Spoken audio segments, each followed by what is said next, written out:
نحمده ونستعينه ونستغفره ونؤمن به ونتوكل عليه ونعوذ بالله من شرور أنفسنا ومن سيئات أعمالنا من يهده الله فلا مضل له ومن يضلل فلا هادي له ونشهد أن لا إله إلا الله وحده لا شريك له ونشهد أن سيدنا ومولانا وملجأنا ومأوانا سيدنا وحبيبنا وحبيب ربنا محمدا عبده ورسوله صلى الله تعالى عليه وعلى آله وأصحابه وبارك وسلم.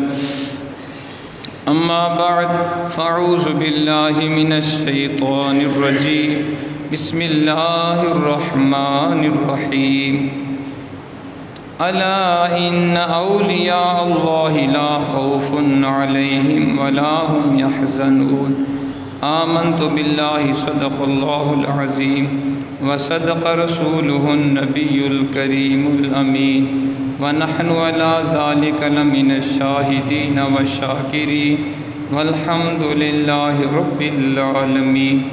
إن الله وملائكته يصلون على النبي يا أيها الذين آمنوا صلوا عليه وسلموا تسليما. درود پاک.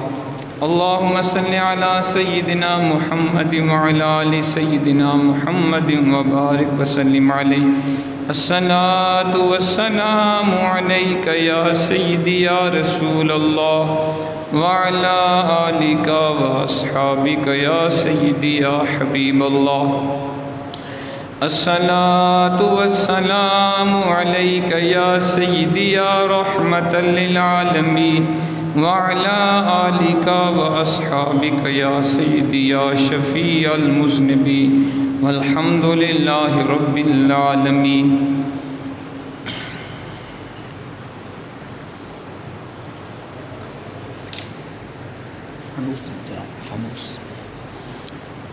اللہ رب العزت کے حمد و ثنا کے بعد اس کے پیارے حبیب نبی اکرم نور مجسم فخر آدم و بنی آدم سرکار مدینہ راحت قلب و سینہ احمد مجتبی محمد مصطفیٰ صلی اللہ تعالی علیہ وآلہ وسلم کی بارگاہ اقدس میں بے شمار لاتعداد درود و سلام کے بعد واجب الاحترام مسلمان بزرگ و دوستوں بھائیوں بچوں السلام علیکم ورحمۃ اللہ وبرکاتہ. حضرت محترم یہ ماہ مقدس صفر المظفر ہے اور آج اس کی 19 تاریخ ہے. اس مہینے کے اندر مختلف اولیاء کرام کے آراس کی محافل ہوتی ہیں جن میں ایک عظیم ولی کامل حضرت عثمان علی بن عثمان المعروف داتا گنج بخش حجویری رحمۃ اللہ علیہ کا عرس پاک بھی ہوتا ہے. آپ کا عرس پاک ہر سال صفر کی 18، 19، 20 3 دن تجھ کو احتشام سے منایا جاتا ہے اور کل سے آپ کا عرس پاک شروع ہے اور آج عرس پاک کا دوسرا دن ہے اور یہ 779واں عرس پاک ہے. 779واں عرس پاک وہاں پہ منعقد ہو رہا ہے. تو میں نے مناسب سمجھا کہ آج کے جمعے ہم تعلیماتی حضرت سیدنا داتا گنج بخش رحمۃ اللہ علیہ پڑھیں. اس عظیم ولی کامل کی تعلیمات کیا ہیں، ان کی سیرت کیا ہے، انہوں نے کیسے اپنی زندگی گزاری تاکہ ہم بھی ان کے نقش قدم پہ چل کر اپنے رب کریم اس کے پیارے حبیب کو راضی کر سکیں. اللہ کریم کے حضور دعا ہے وہ ذات حق بات کہنے کی توفیق عطا فرمائے اور سننے اور سنانے کے بعد ہم سب کو عمل پیرا ہونے کی توفیق عطا فرمائے. حضور داتا گنج بخش رحمۃ اللہ علیہ کی جو ولادت ہے یہ ایک روایت کے مطابق 381 ہجری ہے اور دوسری روایت کے مطابق 401 ہجری ہے اور آپ کا نام ہے علی بن عثمان. علی بن عثمان آپ کا نام ہے. وطن آپ کا افغانستان ہے. افغانستان کا مشہور شہر غزنی، اس کے 2 محلے تھے جلاب اور حجویر. یہ آپ کے دونوں محلے ہیں۔ آپ خود کشف المحجوب کے اندر اپنا تعارف کرواتے ہوئے فرماتے ہیں کہ میں کون ہوں؟ علی بن عثمان بن علی الجلابی الغزنی ثم الحجویری۔ تو آپ نے خود اپنے بارے بتایا کہ میرا نام علی ہے، عثمان کا بیٹا ہوں، افغانستان میرا شہر ہے، اور اس کا پھر آگے غزنی میرا علاقہ ہے، اور اس کے اندر 2 محلے ہیں، حجویری، حجویر اور جلا، یہ آپ کے محلے تھے۔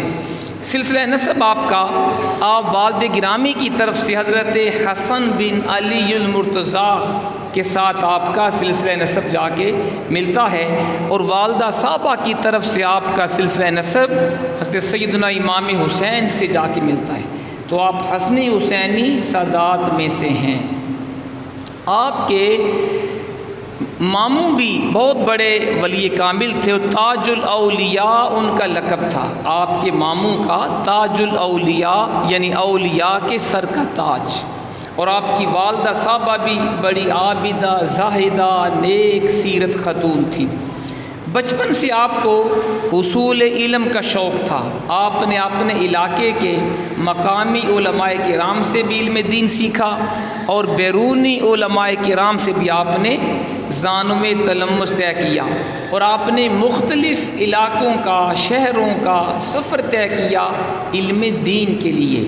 شام، عراق، بغداد، مدائن، فارس، کوہستان، آذربائیجان، طبرستان، خوزستان، خراسان، ماوراء النہر، ان تمام علاقوں میں آپ حصول علم کے لیے تشریف لے کر گئے۔ آج مادیت کا غلبہ ہو گیا، آج ہم پیسے کمانے کے لیے فارن کنٹریز کا سفر کرتے ہیں، دور دراز کے ملکوں میں جاتے ہیں دنیا حاصل کرنے کے لیے۔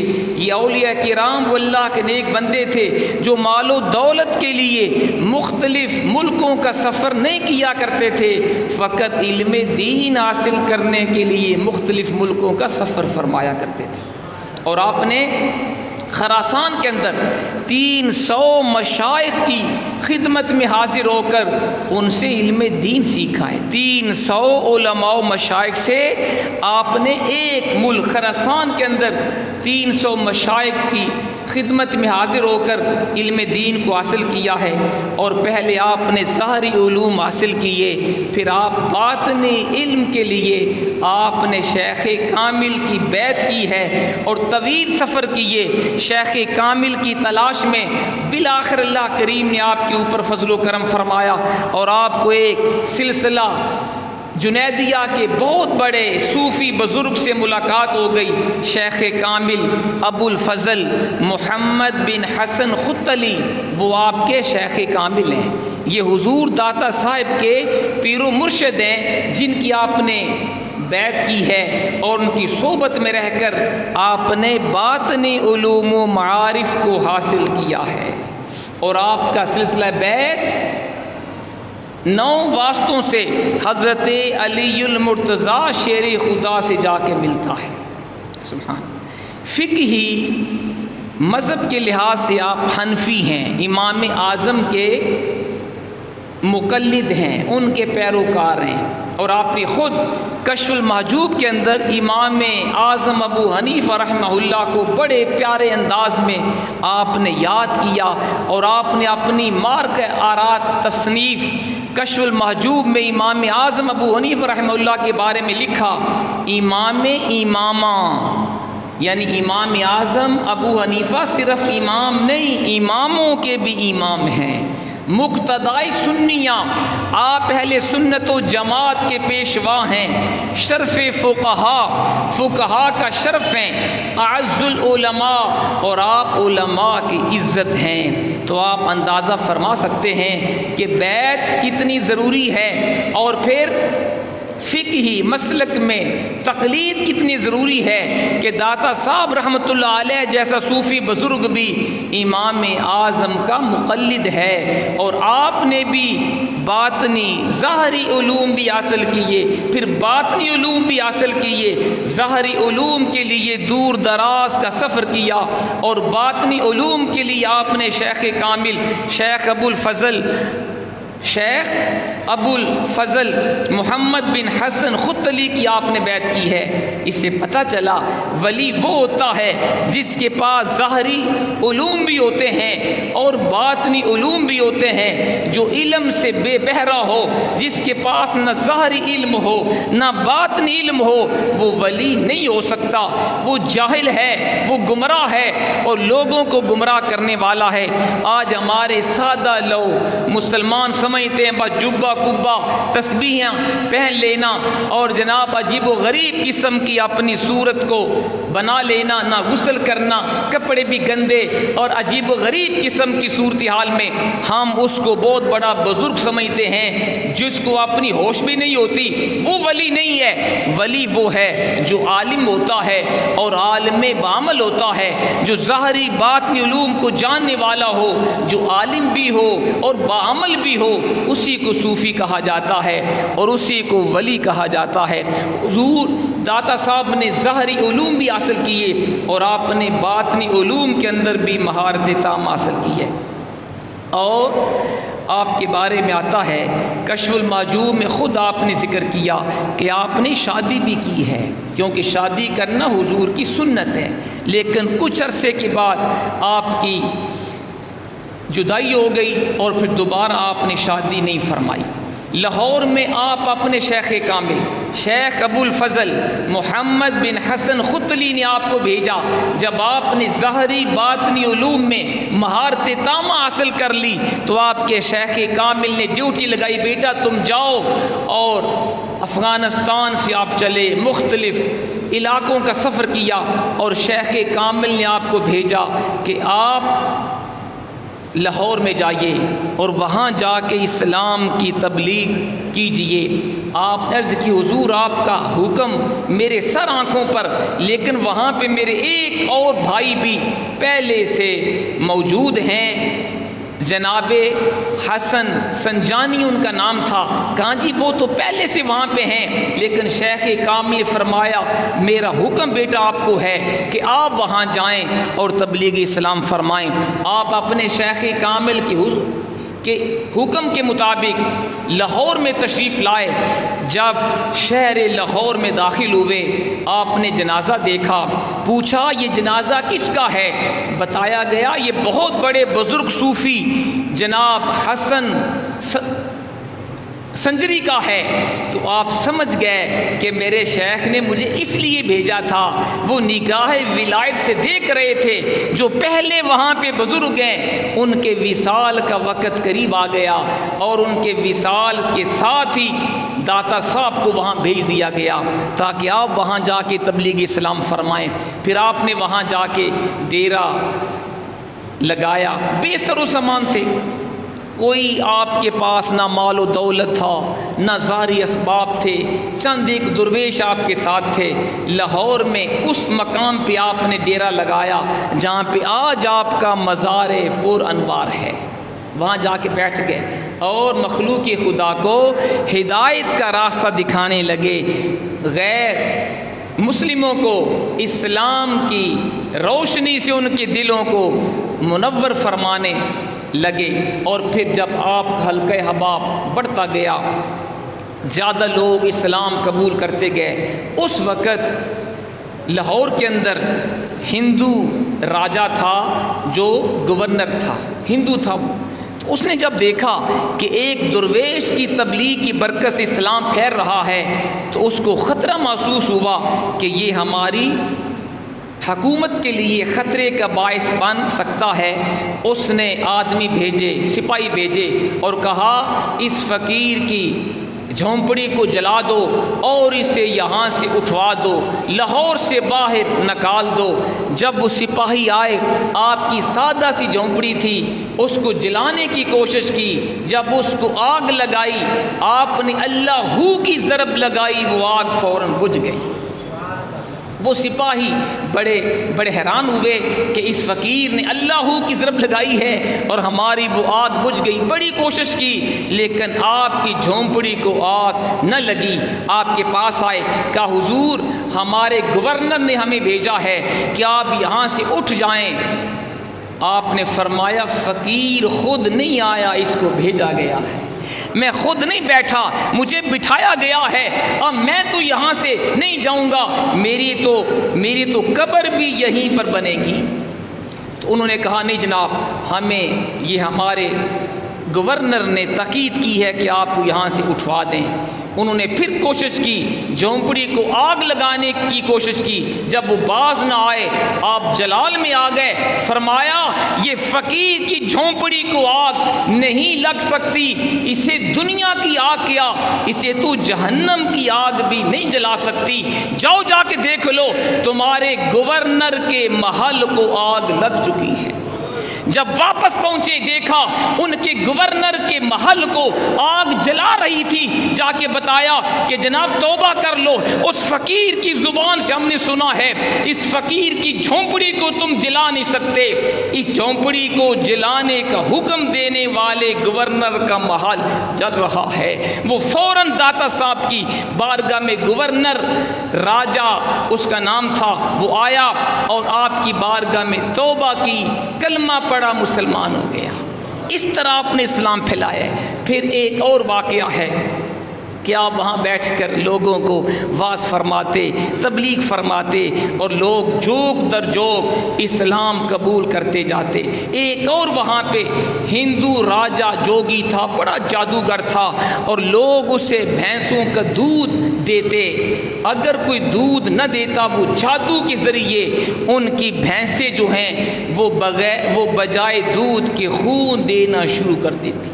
تو ایک دفعہ ایک مائی حسب معمول اس نے دودھ کا برتن اٹھایا ہوا تھا، داتا صاحب کے پاس سے گزری، اس کو بلایا آپ نے، فرمایا مائی صاحبہ کہاں پہ جا رہی ہیں؟ کہا حضور وہ جو راجہ جوگی ہے راجو راجہ، اس کو میں دودھ دینے کے لیے جا رہی ہوں۔ فرمایا کیوں؟ کہا جی اگر اس کو دودھ نہ دیں ہماری بھینسیں خون دیتی ہیں۔ فرمایا آج اس فقیر کو دودھ دے کے جاؤ، تمہاری بھینسیں خون نہیں دیں گی، دودھ زیادہ دیں گی۔ اس نے آپ کو دودھ دیا، گھر میں چلی گئی، جب دودھ دھونے کا وقت آیا تو بھینسوں نے زیادہ دودھ دیا، خون نہیں دیا کسی نے۔ اس نے آس پاس والے جو لوگوں کو بتایا بھائی آئندہ سے اس راجہ جوگی کے پاس، جادوگر کے پاس کوئی نہ جائے، اس فقیر کو جا کے دودھ دیا کرو، دیکھو میری بھینسوں نے زیادہ دودھ دیا ہے۔ لہذا لوگ اس جادوگر کو چھوڑ گئے اور داتا صاحب کو دودھ دینا شروع ہو گئے۔ جب اس کی دکانداری بند ہو گئی، اس نے پوچھا کیا ہوا، بتایا گیا لوگ اس فقیر کو دودھ پیش کر رہے ہیں۔ وہ غصے میں آیا، آپ کے پاس آیا اور کہا تم کون ہو؟ فرمایا میرا کوئی دعویٰ نہیں، اللہ کا بندہ ہوں، مسکین سا بندہ ہوں، اللہ کے بندوں کو صراط مستقیم دکھا رہا ہوں۔ اس نے کہا کوئی کمال ہے تو دکھاؤ۔ فرمایا کوئی کمال نہیں، اللہ کا بندہ ہوں بس۔ اس نے کیا کیا؟ سامنے جھاڑیاں تھیں، اس نے جادو پڑا اور جھاڑیوں کو آگ لگ گئی۔ حضور داتا صاحب نے پھونک ماری، آگ فوراً بجھ گئی۔ وہ سمجھ گیا کہ اس کے اندر بھی کوئی کمال ہے۔ اس نے غصے میں آیا وہ جادوگر، اس نے ہوا میں پرواز کرنا شروع کر دی۔ اس فقیر نے جب اس کے، اور یہ استدراج تھا، استدراج کا معنی ہوتا ہے کوئی غیر مسلم، کوئی کافر اگر کوئی ایسا کام کرے جو خلاف عقل ہو، اس کو استدراج کہا جاتا ہے۔ اور اگر کوئی اللہ کا نیک ولی، نیک بندہ ایسا عمل دکھائے جو خلاف عقل ہو، اس کو کرامت کہا جاتا ہے۔ اس نے استدراج دکھایا، جادو کے ذریعے ہوا کے اندر اڑنا شروع کر دیا۔ داتا صاحب نے اپنی جوتیوں کو فرمایا ارے کفر آسمانوں پہ پرواز کر رہا ہے، تم یہیں بیٹھی ہو، اس کو واپس لاؤ۔ آپ کی جوتیاں ہوا میں اڑی، اس کے سر پہ برسنا شروع ہو گئیں۔ وہ فوراً داتا صاحب کے قدموں میں آیا، قدموں میں گرا، کلمہ پڑا، مسلمان ہو گیا۔ نگاہ ولی میں وہ تصویر دیکھی، بدلتی ہزاروں کی تقدیر دیکھی۔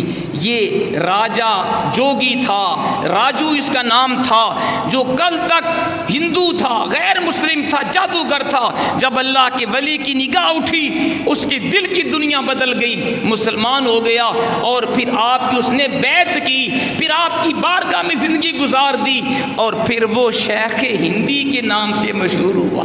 ہندوستان کا شیخ، ہندوستان کا بہت بڑا بزرگ، اس نے زندگی داتا صاحب کی بارگاہ میں وقف کر دی، گزار دی، اور پھر عبادت ریاضت کے ذریعے وہ اللہ کا اتنا نیک ولی بنا۔ آج اس کا مزار بھی داتا صاحب کے مزار کے احاطہ میں موجود ہے۔ یہ داتا صاحب کی شخصیت ہے۔ ایک مرتبہ وہاں پہ تشریف فرما تھے، ہندوؤں کی بارات گزری، وہ راستہ بھول گئے، آپ کے پاس آئے، کہا فقیر ہم راستہ بھول گئے ہیں، ہمیں بتاؤ ذرا راستہ کہاں پہ ہے، فلاں علاقہ کس طرف ہے۔ آپ موج میں آئے، فرمایا راستہ بتا دوں یا راستہ دکھا دوں؟ راستہ بتا دوں یا راستہ دکھا دوں؟ کہاں جی دکھا دیں تو اور بھی اچھا ہے۔ فرمایا آنکھیں بند کرو۔ جب سب لوگوں نے آنکھیں بند کی، آپ نے نگاہ ولایت ان کے دلوں کے اوپر ڈالی، فرمایا آنکھیں کھولو۔ جو بھی جتنے ہندو تھے سب نے جب آنکھیں بند کی، ولی کامل نے ان کے دل کے اوپر خاص نگاہ ڈالی، سب نے روضہ رسول اپنے سامنے دیکھ لیا۔ جو بھی آنکھ کھولتا جاتا کلمہ پڑھ کے حضور کا غلام بنتا جاتا۔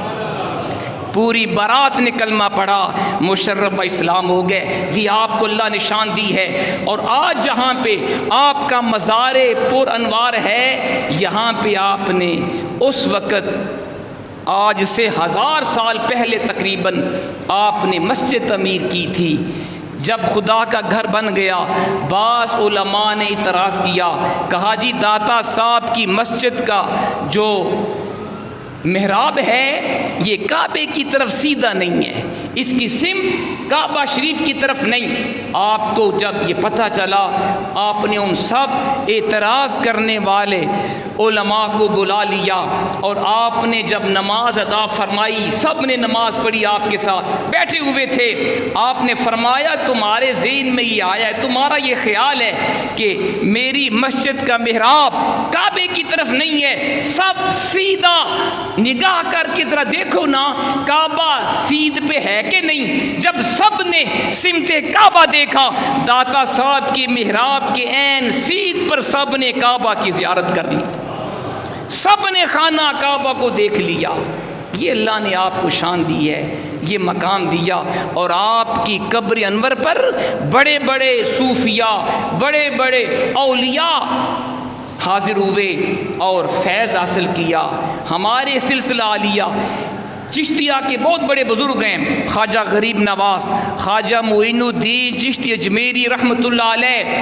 آپ سید تھے، حضور نے ڈیوٹی لگائی تھی مدینہ پاک میں، حضور کی بارگاہ میں جب حاضر ہوئے، حضور کو سلام کیا، قبر انور سے سلام کا جواب ملا، اور حضور نے فرمایا معین الدین تم میرے دین کے مددگار ہو، ہندوستان میں جاؤ، وہاں جا کے میرے اسلام کو پھیلاؤ۔ حضور نے ڈیوٹی لگائی، پھر آپ اجمیر شریف جاتے ہوئے لاہور میں تشریف لائے۔ حضور داتا گنج بخش رحمت اللہ علیہ کے مزار پر انوار پہ خواجہ معین الدین چشتی اجمیری رحمت اللہ علیہ نے حاضری دی، اور آپ کے پاؤں کی طرف آپ کھڑے ہو کے 40 دن 40 راتیں اللہ کا ذکر کرتے رہے۔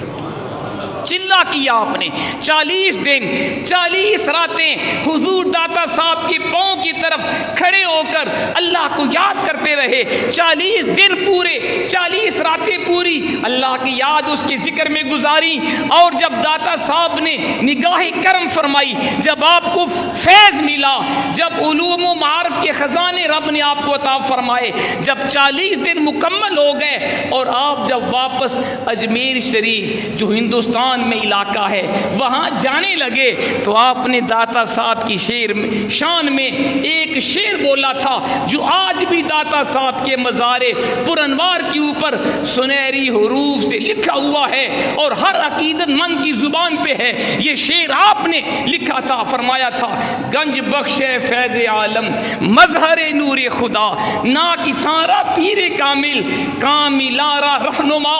لوگوں تمہیں پتہ نہیں ہے اس مزار پر انوار کے اندر سوئی ہوئی ہستی کوئی عام انسان نہیں ہے، داتا صاحب وہ اللہ کے ولی ہیں، وہ اللہ کے نیک بندے ہیں۔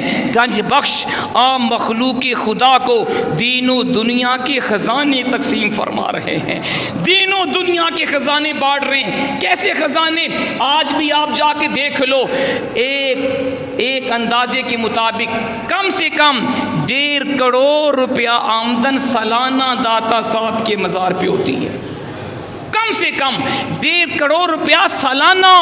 اور اگر آپ اس کو مہینے کے اوپر ڈیوائڈ کریں تو یہ تقریباً 15 لاکھ روپیہ مہینے کا بنتا ہے، یہ آمدن ہے۔ اور آج بھی جا کے دیکھ لو، ہزاروں لوگ تینوں ٹائم وہاں پہ فری میں کھانا کھا رہے ہیں۔ یہ اس ہستی کا فیض آج بھی جاری ہے، اپنے وصال کے بعد بھی کروڑوں روپیہ محکمہ اوقاف وہاں سے کماتا ہے، اور ہزاروں غریب لوگ اس اللہ کے ولی کی بارگاہ سے آج بھی تینوں ٹائم فری میں کھانا کھا رہے ہیں۔ داتا حضرت خواجہ معین الدین رحمۃ اللہ علیہ نے فرمایا گنج بخش عام مخلوق خدا کو خزانے تقسیم فرما رہے ہیں، علم کے، مال و دولت کے، عزت کے، اللہ کی معرفت کے، حضور کی محبت کے، اللہ کے عشق کے خزانے بانٹ رہے ہیں۔ فرماتے فیض عالم آپ کا فیض پوری دنیا پہ جاری ہے، آپ کا فیض پورے عالم پہ جاری ہے۔ مظہر نور خدا، آپ خدا کے نور کا مظہر ہیں، خدا کے نور کی تجلی ہیں۔ اگر خدا کی شان دیکھنی ہو اس ولی کی آستانے پہ جا کے دیکھ لو۔ ایک بڑا پیارا واقعہ میرے ذہن میں آیا، ایک انگریز تھا، غیر مسلم تھا، کسی اللہ کے بندے نے اس کو کلمہ پڑھایا، مسلمان ہو گیا، اسلام سے متاثر ہو کے اس نے کلمہ پڑھ لیا۔ جب اس نے قرآن پاک کو پڑھا اور سورت النمل اس نے پڑھی، 19ویں پارے میں سورت ہے، جب اس میں اس نے واقعہ پڑھا، حضرت سلیمان علیہ السلام کے ایک وزیر نے، آصف بن برخیہ نے، ملکہ بلقیس کا تخت تقریباً سینکڑوں میل دور سے آنکھ جھپکنے سے پہلے سلیمان کے پاس پیش کر دیا تھا۔ یہ قرآن واقعہ بیان کر رہے ہیں۔ حضرت سلیمان علیہ السلام کا وزیر تھا، اور وہ آصف بن برخیہ اس کا نام ہے، وہ زبور کا عالم تھا زبور کا۔ اور حضرت سلیمان علیہ السلام نے جب پوچھا بھئی کون ہے جو ملکہ بلقیس کا تخت میرے پاس لائے، ایک جن نے کہا حضور میں پیش کرتا ہوں۔ فرمایا کتنی دیر میں؟ کہا جی آپ کی محفل برخاست ہونے سے پہلے، یعنی رات تک۔ فرمایا نہیں جلدی چاہیے۔ آصف بن برخیہ جو زبور کتاب کا عالم تھا کھڑا ہوا، عرض کی آقا میں اس کا تخت پیش کرتا ہوں۔ فرمایا کتنی دیر میں؟ قال الذی عنده علم من الکتاب انا آتیک به قبل ان يرتد الیک طرف۔ قرآن بیان کر رہا ہے، کہا حضور میں اس کا تخت پیش کرتا ہوں۔ فرمایا کتنی دیر میں؟ کہا حضور آپ کی آنکھ کی پلک جھپکنے سے پہلے تخت آپ کے پاس ہوگا، آنکھ کی پلک جھپکنے سے پہلے وہ تخت آپ کے پاس موجود تھا۔ جب اس انگریز نے، جس نے کلمہ پڑھا تھا، جب قرآن کی آیت پڑھی، اس نے کہا عقل نہیں مانتی، سینکڑوں میل دور سے تخت کیسے آنکھ جھپکنے سے پہلے لایا گیا؟ علماء سے پوچھا، علماء اس کو جواب دیں، لیکن وہ سیٹسفائیڈ نہ ہوا، اس کا دل مطمئن نہ ہوا۔ پھرتے پھراتے پاکستان میں وہ آگے انگریز، یہاں بھی مختلف اہل علم سے ملا، کسی نے اس کو مطمئن نہیں کیا۔ چلتے چلتے وہ انگریز جس نے کلمہ پڑھ لیا تھا، نو مسلم، لاہور میں جب پہنچا، داتا صاحب کے مزار کے سامنے آیا، اس نے کہا یہ کون سی ہستی ہے، اتنی مخلوق خدا یہاں پہ ہے؟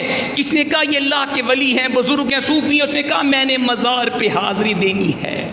جب داتا صاحب کے مزار پر انوار پہ وہ نو مسلم پہنچا، اس نے دیکھا ایک بزرگ تشریف فرما تھے، کہا، اس نے سلام کیا، بزرگوں نے پوچھا چائے پئیں گے؟ حضور پیوں گا۔ اس بزرگ نے جب اس نو مسلم کو چائے کی پیالی پیش کی، وہ پیالی وہی تھی جو اپنے وطن، اپنے شہر، اپنے گھر میں چھوڑ کے آیا تھا. اپنے شہر میں جو اس کے گھر میں پیالی تھی، اس پیالی میں اس بزرگ نے چائے پیش کی. جب اس نے اپنے گھر کا برتن دیکھا بے ہوش ہو گیا.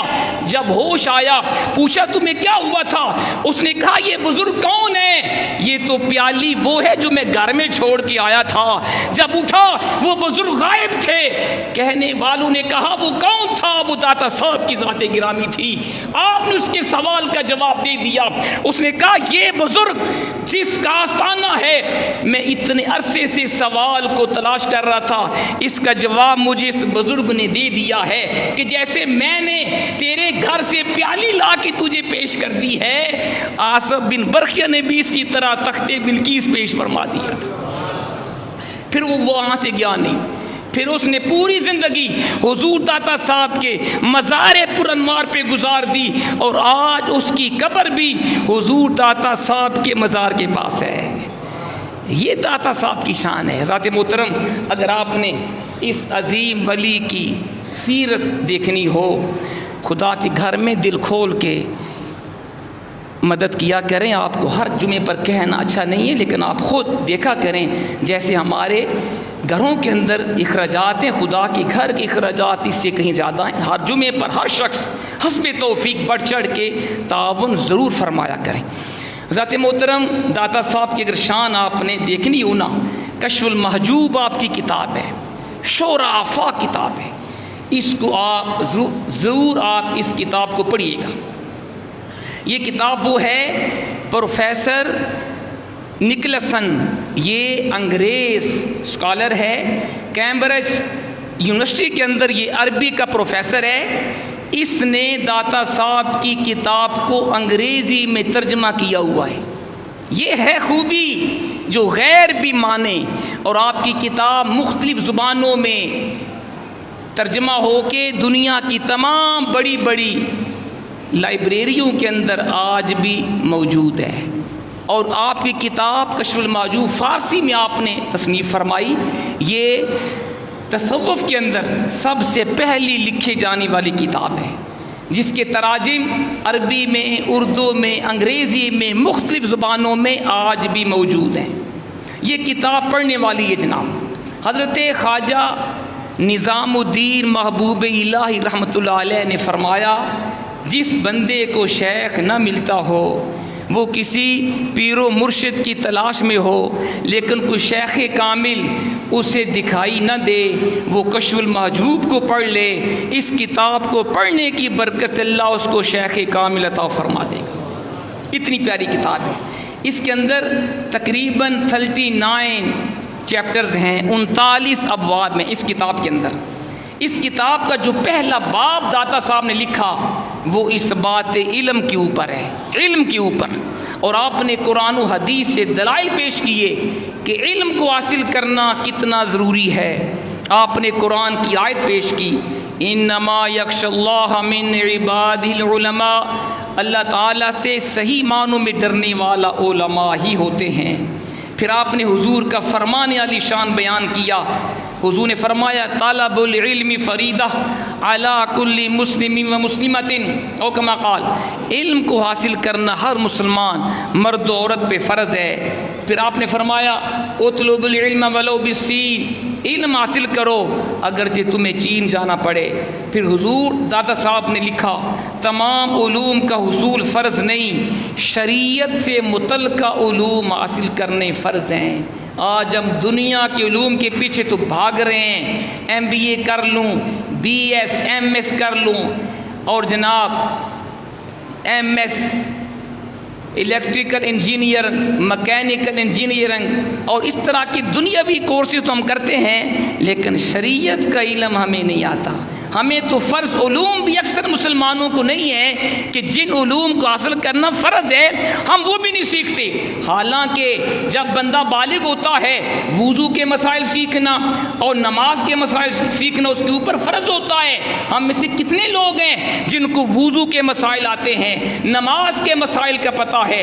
جب ماہ رمضان آئے، رمضان کے روزے جس پہ فرض ہیں، ہر مسلمان مرد و عورت عاقل بالغ کے اوپر رمضان ایمان کے مسائل سیکھنا بھی فرض ہے. جب کسی کے اوپر حج فرض ہو جائے اس کے مسائل سیکھنا بھی فرض ہو گیا. جب کوئی بندہ صاحب نصاب ہو زکوٰۃ کے مسائل سیکھنا بھی فرض ہے. یہ فرض علوم ہیں جن کو سیکھنا ہر مسلمان عاقل بالغ کے اوپر فرض ہے. لیکن افسوس ہمیں دین کا شوق نہیں ہے, ہمیں ان مسائل کی خبر نہیں.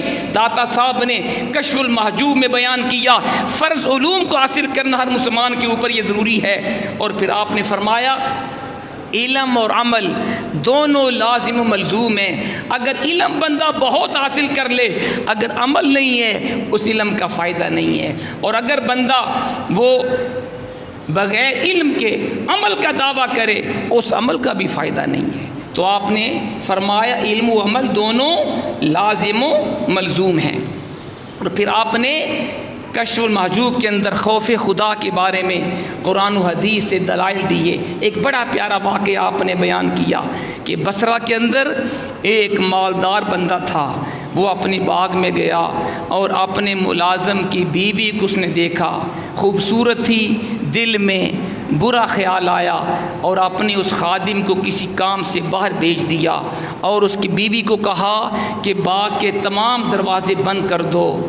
اس نے کہا میں نے تمام دروازے بند کر دیے ہیں لیکن ایک دروازہ مجھ سے بند نہیں ہوا. کہا وہ کون سا دروازہ؟ اس نے کہا جو ہمارے اور ہمارے رب کے درمیان ہے. وہ دروازہ بند نہیں ہو سکتا جو ہمارے اور ہمارے رب کے درمیان ہے. اس بندے کے دل میں خوف خدا آیا, توبہ کر لی اور گناہ سے رک گیا. یہ واقعہ آپ نے بیان کیا. ایک اور آپ نے بڑا پیارا قول بیان کیا حاتم اصم کا. آپ نے فرمایا میں نے 4 چیزوں کا علم حاصل کیا اور تمام دنیا کی علوم سے میں نے رہائی پائی. نمبر 1 میں نے جانا میرا رزق مقدر ہے, اللہ نے لکھا ہوا ہے, اس سے کمی یا زیادتی نہیں ہو سکتی, لہذا زیادہ مال کمانے کی حوث سے میں محفوظ ہو گیا. دوسری چیز میں نے جانا اللہ کا مجھ پر حق ہے جو میرے سوا کوئی بھی ادا نہیں کر سکتا, لہٰذا میں اپنے رب کے حقوق ادا کرنے میں مشغول ہو گیا. یعنی اللہ نے جو میری اوپر فرائض کیے یہ کام کرو, میں اللہ کے احکام کے اوپر عمل کرنے میں مصروف ہو گیا. اور تیسری چیز میں نے جانا کہ میرا ایک طالب ہے یعنی موت جس سے میں بچ نہیں سکتا, لہٰذا میں موت کی تیاری میں مصروف ہو گیا. اور چوتھی چیز میں نے جانا میرا ایک خدا ہے جو میرے حال سے ہر وقت باخبر ہے, واقف ہے. میں اللہ سے شرمسار رہا اور گناہوں سے رک گیا. یقین کریں کشف المحجوب اتنی پیاری کتاب ہے, ہر گھر میں یہ کتاب ہونی چاہیے. ہر مسلمان کو اس کتاب کو پڑھنا چاہیے تاکہ اس کو پتہ چلے ولی کی شان کیا ہے, اللہ رسول کے حکام کیا ہیں, صحابہ کی شان کیا ہے, اہل بیت کی شان کیا ہے, ہم نے زندگی کیسے گزارنی ہے. آپ نے اس پیاری کتاب کے اندر کھانے پینے کے آداب, چلنے کے آداب, سونے کے آداب, پاکی ناپاکی کے مسائل, توبہ کے مسائل, نماز کے مسائل, زکوٰۃ کے مسائل, بہت اعلیٰ اہم مسائل آپ نے بیان کیے. میں سب حضرات سے گزارش کرتا ہوں کوشش کریں کشف المحجوب کو اپنے گھر میں ضرور رکھیں, اس کتاب کو پڑھیں, انشاءاللہ آپ کے گھر کا ماحول اچھا ہوگا. اللہ کریم ہمیں عمل کی توفیق عطا فرمائے. وما علینا الا البلاغ المبین.